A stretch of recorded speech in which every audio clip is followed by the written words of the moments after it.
Frères et sœurs bien-aimés en Christ, vous et moi devons avoir une nouvelle compréhension de la signification de la croix. Nous devons entrer avec plus de compréhension de la signification de la croix de notre Seigneur Jésus. La croix, comme nous l'avons souvent dit, n'est pas uniquement la base élémentaire de la vie chrétienne, où à la croix nous avons d'abord vu la lumière et le fardeau de notre péché s'est éloigné. Le début et la fin de la croix. Non, ne commettez pas cette erreur. Il s'agit juste du commencement. La croix n'est pas pour notre appauvrissement, ce n'est pas quelque chose qui doit être un poids qui nous brise. La croix du Seigneur Jésus est destinée à être le moyen de notre libération, de notre délivrance, de notre développement, de notre expansion, notre évasion, notre épanouissement. Le Seigneur nous a annoncé « Je suis venu jeter un feu ». Ici, c'était le but. Incidemment par rapport au but, la passion. Mais il s'agit uniquement d'un moyen, ce n'est pas la finalité. La finalité est le but achevé. C'est constamment à travers la croix, toujours sur le terrain de la croix. L'élargissement, l'expansion, l'épanouissement, la croissance en puissance et en efficacité et toutes ces choses, la croix a apporté dans nos vies ces réalités très concrètes.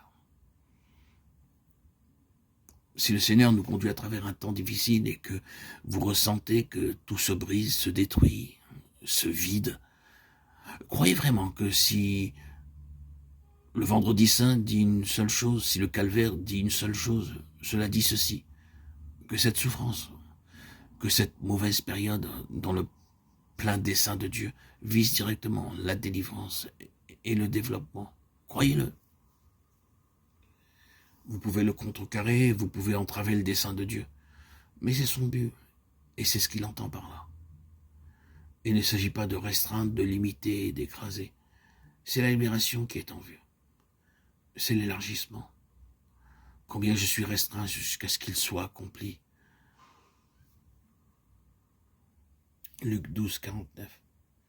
Et Jésus leur dit, vous ne savez pas ce que vous demandez, pouvez-vous boire la coupe que je bois, ou être baptisé du baptême dont je suis baptisé, Marc 10, 38. Ou ignorez-vous que nous tous qui avons été baptisés en Christ avons été baptisés en sa mort, Romains 6, 3. Vous voyez, il y a dans le discours une étrange pause. Le Seigneur Jésus dit un nombre de choses, en grande partie sous forme de paraboles, d'interprétations et d'explications. Si soudainement, à ce moment-là, c'est comme s'il s'interrompit, marqua une pause et regarda droit devant.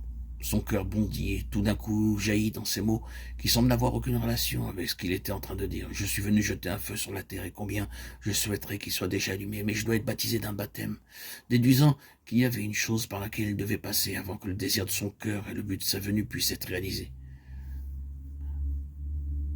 Sa déclaration se décompose très simplement en ses propres sections. Je suis venu jeter un feu, qui est le but de sa venue. Je dois être baptisé d'un baptême, la passion en relation avec le but. Et combien je suis restreint jusqu'à ce qu'il soit accompli, le chemin de sa délivrance ou la libération du feu. Frères et sœurs en Christ, auditeurs, auditrices, nous pouvons tous dire à propos de cette chose et de cette autre-là, combien je suis restreint jusqu'à ce qu'elle soit achevée. Quand cette chose sera achevée, cette nouvelle application de la signification de la croix, alors je serai libre, épanoui, élargi, agrandi. Il y aura quelque chose de plus du Seigneur dans ma vie, dans mon service. Il y aura plus de feu puissant,